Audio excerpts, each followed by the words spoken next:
Good morning, everybody. Welcome back to the channel. Good morning, everybody. Welcome back to the channel. I am AmalgamAsh, and this is a very impromptu, sudden video. I downloaded and bought the paid version of DroidCam, titled, I believe, DroidCam X on the Google Play Store. And I invested with my hard-earned money and hard-won money from my Patreon into a Razer Kiyo Ultra. I really wanted a super high-end webcam, and I really had a tough time deciding between the Logitech, the latest 4K 60 FPS bad boy. That was actually the first one that I wanted to get, and the Insta360, which I loved the pan tilt zoom controls. Loved that. Thought that would be perfect for my tabletop games. But I decided on the Razer Kiyo Ultra, and that's this one of these cameras. Can you tell which one? The camera on the left has a bit of a sharper image. You can make out each individual beard hair. But I guess once I come into focus on the camera on the right, you can as well.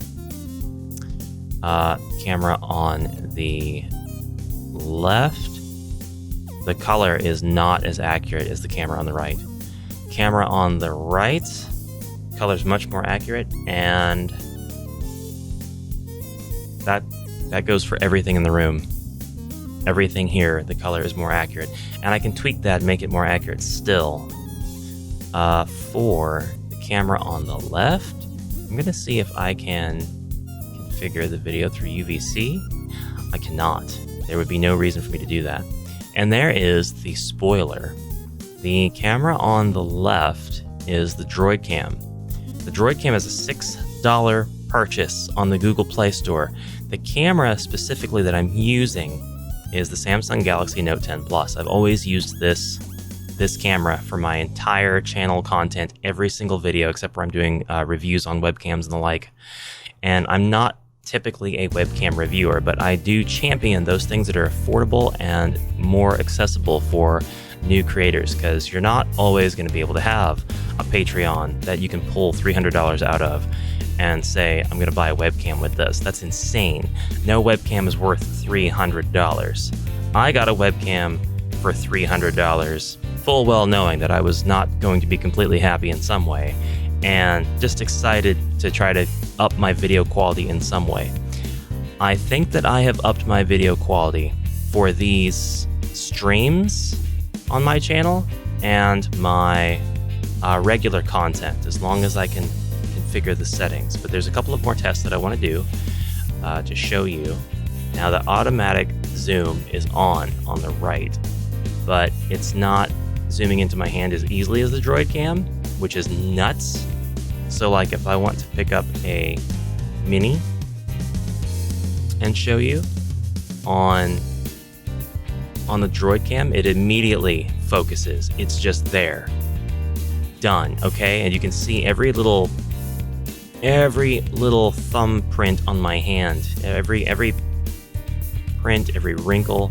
You can see details in the mini that the Kiyo is still not focusing on that.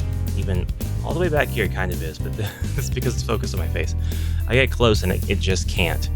So it looks like there's going to be a clear difference. Oh god! And now the Kiyo's lost focus because it's focused on my hand. Oh, there it is. There's the mini. There's the mini on the Kiyo. It takes a bit to find it though, and then afterwards it takes just a second to get my face back into view. The Samsung Galaxy's camera somehow is really good at that. Really incredibly good at that. I like the image on the Kiyo better. I like the blurring in the background, but it's crazy that the Samsung camera doesn't have to do that. It's just kind of focused on everything. There's no bokeh effect. So, what's the verdict here? If you already have a Samsung Galaxy Note 10 Plus, which this is already an ancient phone by smartphone standards. You likely have, I don't know, a Galaxy 20 or a Flip or a Fold. I think a Flip 3 would be superior in camera. And this is the selfie camera, by the way, on the Samsung. This is the front camera. So this is the one that allows me to have a screen that I can see, so I can always preview what my face is going to look like and stuff. I'm not going to have that with the Kiyo Ultra, and that's going to be a bit of a pain to deal with. There are just pros and cons to both of these. The price is the number one pro in favor of the DroidCam, because the DroidCam just costs $6. It's just $6 for the pro version, and if you don't want the 1080p version of DroidCam, you can just get the free version and have 720p video and be fine. Something else I wanted to do, I've already spent quite a bit of time in the settings for my Kiyo. I don't know if I can go into my DroidCam settings and change things. Exposure is not locked and the white balance is automatic. I wonder, I can change that. It doesn't look natural though. Those don't look good in my opinion at all.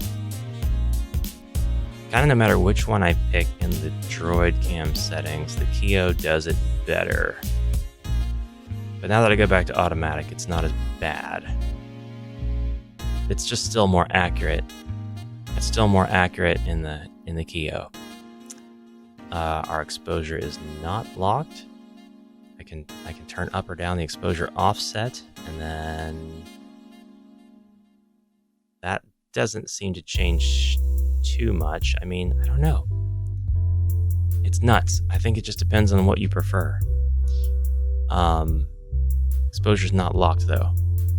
Brightness, don't really care. Contrast, don't care. Extra delay, no, please. Volume boost, that.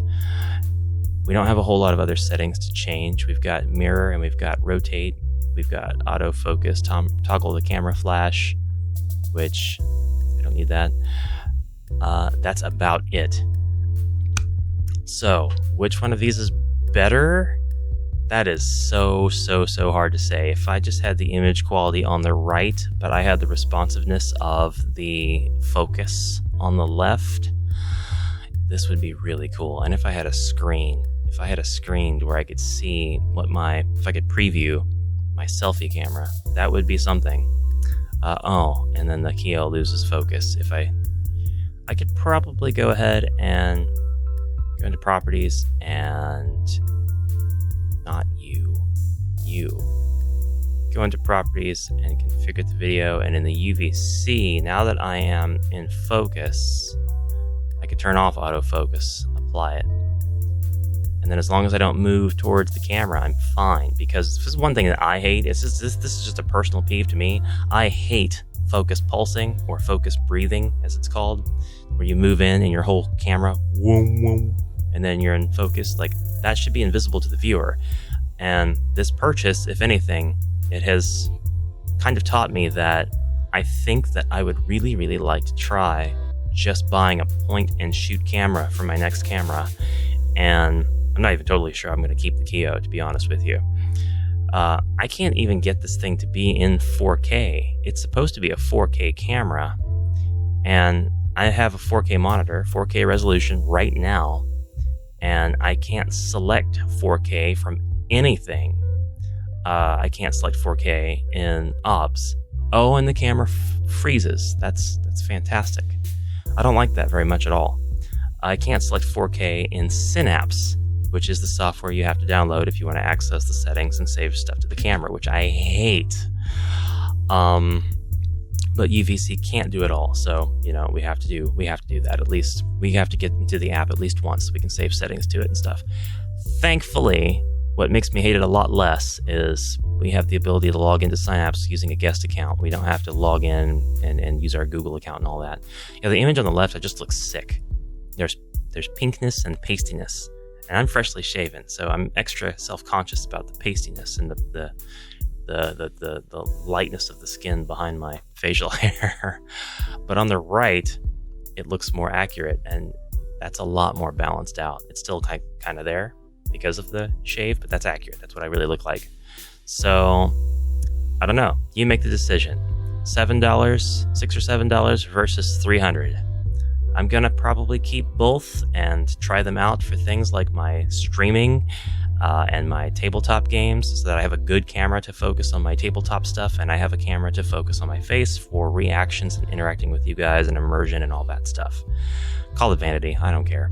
One thing I absolutely need to say though is thank you guys so much for your support of the channel and helping me build it and grow it. Without you guys, I wouldn't be able to do anything, let alone make videos like this. I know that the vast majority of the people who watch are not content creators, but I really do hope that I can help those folks out there who want to create content in some way, either by spending as little money as possible or making very, very careful considerations before they purchase a camera. This is being recorded in post, and so there's no video for this little bit right here, but let's get back to the actual video. Thank you again very much. All right. That is it for this comparison. On the left, the Samsung Galaxy Note 10 Plus with DroidCam. On the right, the Razer Kiyo Ultra. Thank you for watching. Bye for now.